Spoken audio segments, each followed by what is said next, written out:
The Crimson Ghost Book 1, The Birth of Vengeance Audiobook. Chapter 2, The Gates of Hell. The prison transport, a rattling metal beast, shuddered to a halt. Its brakes hissed like a dying serpent, the sound echoing the finality of Andrew's journey. Stateville Correctional Center loomed before him, a monstrous silhouette against the bruised twilight sky. It wasn't just a building. It was an entity, a dark heart in the center of a bleak landscape. The air outside the transport was thick with humidity and the metallic tang of rain. Razor wire, like jagged teeth, crowned the towering walls, slicing the sky into uneven fragments. Guard towers stood sentinel at each corner, their searchlights sweeping across the prison yard like the all-seeing eyes of some malevolent god. The very ground seemed to vibrate with the suppressed energy of countless trapped souls. Andrew's heart hammered against his ribs, a frantic counterpoint to the oppressive silence that had fallen within the transport. He tried to swallow, but his mouth was dry, his throat tight with a fear he refused to acknowledge. He glanced at the other inmates, their faces hardened masks of resignation or defiance. One, a grizzled old-timer with eyes that seemed to hold centuries of pain, gave Andrew a curt nod, a silent acknowledgement of the ordeal to come. The pressurized gates of Stateville groaned open, the sound a deep, guttural moan that resonated in Andrew's bones. It was the sound of finality, the sound of hope being swallowed whole. The gates weren't just a barrier. They were a threshold, a passage into a world where the rules of the outside world ceased to exist. They opened like the jaws of some ancient, mythical beast, and Andrew felt himself being inexorably drawn into its concrete belly. 2. The stench hit him like a physical blow, a nauseating cocktail of sweat, piss, and industrial-strength bleach. It was the smell of despair, the smell of confinement, the smell of humanity stripped bare. It clung to the back of his throat, a constant reminder of the degradation that awaited him. "Move it, waste!" A guard barked, his voice amplified by a megaphone, devoid of any trace of empathy. He was a hulking figure in riot gear, his face hidden behind a visor, his posture radiating aggression. A snarling German shepherd strained against its leash beside him, its teeth bared, its eyes fixed on the new arrivals with predatory intent. Cold steel cuffs, rough and unyielding, bit into Andrew's wrists, the sharp edges digging into his skin. The guards, their movements rough and impersonal, shoved him forward, herding him like cattle towards the intake area. He stumbled, his legs unsteady, his body still reeling from the shock of the verdict and the journey. He stepped into the steel chamber, a sterile, brightly lit room where dignity came to die. The air was heavy with the weight of countless men who had passed through this same space, each one stripped of their identity, their individuality, their humanity. 10 men stood naked, shoulder to shoulder, their bodies a testament to the harsh realities of life. Some were young and muscular, their skin adorned with intricate tattoos that spoke of gang affiliations and past crimes. Others were old and frail, their bodies scarred and weathered, their eyes filled with a weary resignation. All of them were stripped of their names, their clothes, their personal possessions, reduced to their most basic, vulnerable state. The admissions sergeant, a slab of a man with shark-like eyes and a voice that could shatter stone, paced slowly around them, his gaze cold and calculating. He was a veteran of this brutal ritual, his face etched with the lines of countless intake procedures. "Names mean shit here," he growled, his voice devoid of any warmth or compassion. "Your numbers now. Get used to it, 1026. His words were like a brand, searing into Andrew's consciousness. He was no longer Andrew Draven, the son, the friend, the accused. He was just a number, a cog in the machine of Stateville. Clippers buzzed to life, their mechanical whine filling the room with an ominous sound. They chewed through hair like locusts, leaving behind a landscape of shaved heads, each one a symbol of uniformity and submission. Andrew's dark hair, a small piece of his former self, fell to the floor in clumps, a tangible representation of the loss of his identity. The camera blinked, its lens cold and unfeeling, capturing every detail of Andrew's humiliation. Watching the guards, and even some of the inmates watched with varying degrees of interest, their stares scraping away at his soul, leaving him feeling exposed and vulnerable. Turn, squat, cough. The sergeant's orders were curt and dehumanizing, each word a further assault on Andrew's dignity. His face burned with shame and anger, but the instinct for survival, the primal urge to endure, crushed his pride into the dirt. He obeyed, his movements stiff and mechanical, his eyes fixed on the cold, tiled floor. On the other side of the room, a wide, brutal inmate stared with storm gray eyes that seemed to pierce through Andrew's facade. He was still watchful, like a predator waiting for the opportune moment to strike. There was a cold intelligence in his gaze, a sense of power that radiated from him like a palpable force. They shoved Andrew into the breeding grounds of Cell Block D Hell itself, as the inmates called it. The air was thick with tension, a palpable sense of menace that hung heavy in the atmosphere. Stacked cages, each one a tiny cell, lined the walls like a butcher's shelf, rows upon rows of despair and confinement. The sounds were a cacophony of human misery, screams, shouts, whispers, the constant clang of metal on metal, the rhythmic pacing of restless feet. The smells were a nauseating mix of sweat, urine, and decay, a testament to the degradation of the human spirit. Watching, the guards walked the halls like ghosts, their eyes hollow, their souls long sold to the system. They were the silent observers, the enforcers of the brutal order, their presence a constant reminder of the powerlessness of the inmates. Pedro Lopez was waiting. He was a mountain of muscle and prison ink, his body a canvas of violence and survival. His golden teeth glinted in the dim light like a predator's grin, a flash of menace that sent a shiver down Andrew's spine. He exuded an aura of raw power, a sense that he was a force to be reckoned with within these walls. "New fish," Lopez growled, his voice a low rumble that vibrated in Andrew's chest. "The rules are simple. You pay or you serve. That pretty face? My wallet or my bitch?" His words were a blatant threat, a stark introduction to the brutal reality of prison life. They were an attempt to strip Andrew of his remaining dignity, to establish dominance from the outset. Andrew's fists clenched so tight his nails pierced the flesh of his palms, a futile attempt to control the rage that surged through him. Images of Sasha's smile, her innocence and vulnerability, flickered through his mind, a painful reminder of what he had lost. His mother's tears, her anguish and despair burned behind his eyes, fueling his anger and his sense of injustice. His fist flew before reason could catch up, a wild, desperate act of defiance against the overwhelming odds. It was a clumsy, untrained punch, fueled by rage and desperation, a futile attempt to reclaim his agency. Lopez smashed a hammer-like fist into Andrew's ribs, the force of the blow sending a shockwave of pain through his entire body. It was like being hit by a truck, the air leaving his lungs in a rush, his vision exploding in a white-hot agony. Andrew crumpled to the floor, gasping for air, blood spraying from his lips, staining the cold concrete. The block erupted in chaos. The wolves howled, their voices a chorus of bloodlust and excitement. Some cheered Lopez's brutality, while others looked away, their faces pale and drawn. Lopez laughed, a harsh, guttural sound that echoed through the cell block, his golden teeth shining with sadistic glee. "You've got bite. I'll give you that. But you still bleed." The strike that followed was brutal, a swift and merciless kick to Andrew's head that sent him sprawling.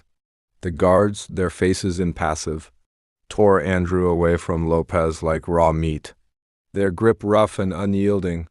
His face was battered and swollen, his eyes already beginning to close, his body a broken mess of pain and humiliation. Under the flickering fluorescent light of the infirmary, he lay on a cracked vinyl bed, every breath a razor blade slicing through his lungs. His body throbbed with agony, each movement sending waves of pain through his battered frame. He felt broken, defeated, stripped of everything that made him who he was. "You're still breathing. That's step one." The voice came from the shadows, a low, raspy murmur that seemed to emanate from the darkness itself. A man stepped forward, his form emerging from the gloom. He was older, wiry, his body lean and hard, his movements fluid and economical. His eyes were sharp like shattered glass, piercing and intense, as if they could see into Andrew's very soul. A tattoo of a serpent coiled up his neck, a dark and ominous symbol that hinted at a hidden past. John Walker. Inmate medic? Shadow of Cell Block D, that's what the whispers called him. A man of mystery and influence, feared and respected in equal measure. Andrew blinked through the swelling of his eyes, his vision blurred and distorted. "Who are you?" he managed to croak, his voice rough and strained. Walker chuckled, a dry, humorless sound. "Just another ghost, kid. But I've seen your kind before. People come in here thinking they're victims, and leave as something else." He crouched beside the bed, his gaze intense as he studied Andrew's broken face, his expression unreadable. "You think this is rock bottom?" "Nah, kid. This is the gate. And it's just opening." Andrew coughed, the metallic taste of copper filling his mouth. "Why do you care?" he rasped, his voice weak and desperate. Walker's smile vanished, his face hardening. "Because men like us? We're not accidents. We're placed, cartel hands are everywhere in this place. You're not just a prisoner, you're a pawn." The words hit Andrew hard, striking at the core of his paranoia and his growing sense of unease. His pulse spiked, his heart racing with a mixture of fear and confusion. Walker stood, his movements fluid and silent. "Bleeding means you're alive. Step 2, make others bleed. That's survival in here." Then he vanished back into the shadows, leaving behind only the flickering light and the stench of blood, his words hanging in the air like a prophecy. Days later, Andrew was dumped back in his cell, barely breathing, his body a mass of bruises and cuts. Each step was agony, each breath a searing pain. He moved like an old man, his youthful energy replaced by a weary resignation. Lopez stared at him from his cell, his eyes narrowed, his expression unreadable. Not with respect, not with fear, but with calculation. Like sizing up a wounded Volf, assessing its strength and its potential threat. Andrew ignored him, his gaze fixed on the floor as he staggered to the small, grimy sink. He splashed cold water over his cracked lips, the icy coolness a momentary relief from the burning pain. He stared into the jagged mirror above the sink, his own reflection a stranger staring back at him. Andrew Draven stared back, but not the man who once dreamed of a badge and a family, the man who believed in justice and fairness. That man was gone, lost somewhere in the brutal initiation of Stateville. His eyes were dead, hollow, devoid of hope or emotion. They reflected the emptiness that had taken root inside him, the growing darkness that threatened to consume him. No one was coming to save him. Not Mom, not Marissa. Not Sasha, not the girl whose memory was a bittersweet ache in his heart. Only me, the thought echoed in his mind, a grim acceptance of his solitary fate. Behind him, guards whispered, their voices hushed but audible in the oppressive silence of the cell block. "You hear? Valdez's people are sending someone next week." "Yeah, special interest in the new fish, Draven." Andrew's pulse thundered, his heart pounding against his ribs. Valdez, the name hung in the air, like a dark omen, a reminder of the powerful forces that had orchestrated his downfall. Cartel. The word sent a shiver of fear and anger through him. His hands gripped the edge of the sink until his knuckles whitened, the porcelain cold and unforgiving beneath his touch. "If you're coming for me," he thought, his mind racing with a mixture of defiance and desperation, "you'd better finish the job." His reflection in the mirror smirked, a twisted parody of his former self. But it wasn't his anymore.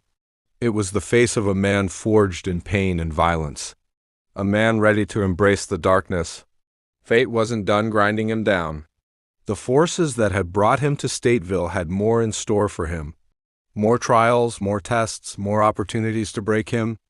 Hours later, guards came for him, their faces grim, their movements hurried. They were accompanied by a group of cartel muscle, their bodies adorned with tattoos and scars, their eyes cold and ruthless.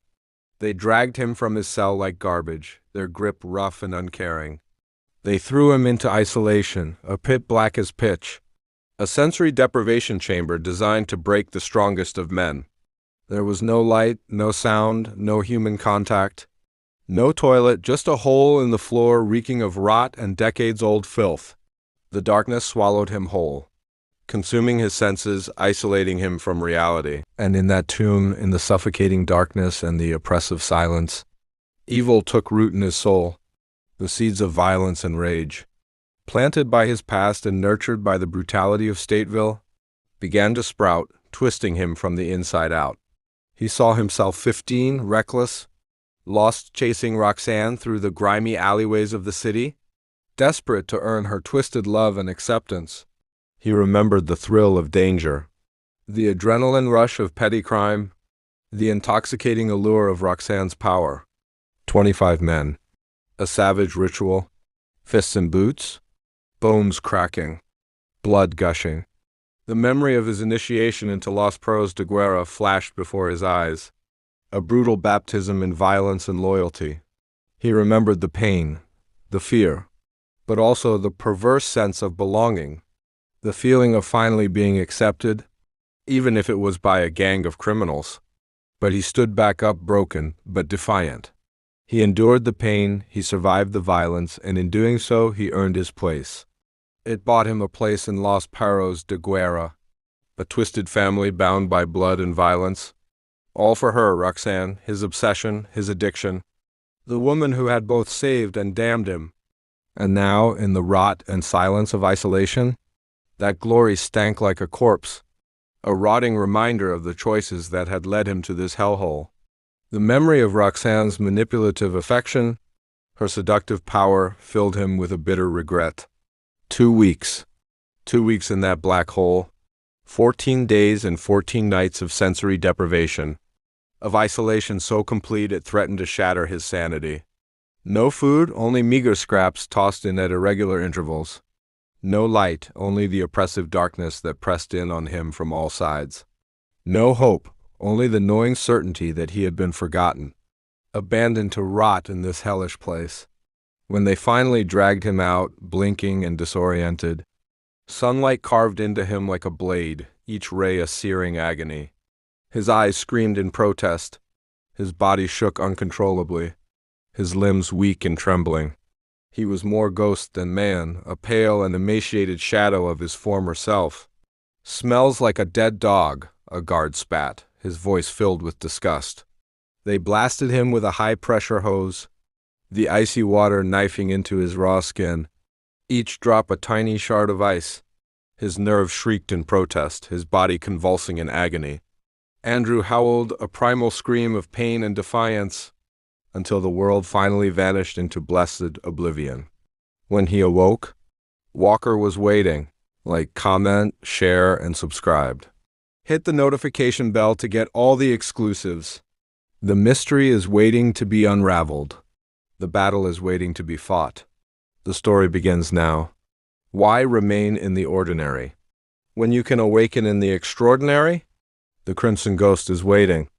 Get your copy of The Crimson Ghost, The Birth of Vengeance today, exclusively on Amazon KDP. Choose your path. The immersive ebook for just $3.99, or the beautifully crafted paperback for only $10.99. Search The Crimson Ghost on Amazon. The birth of vengeance has begun. Don't be left behind.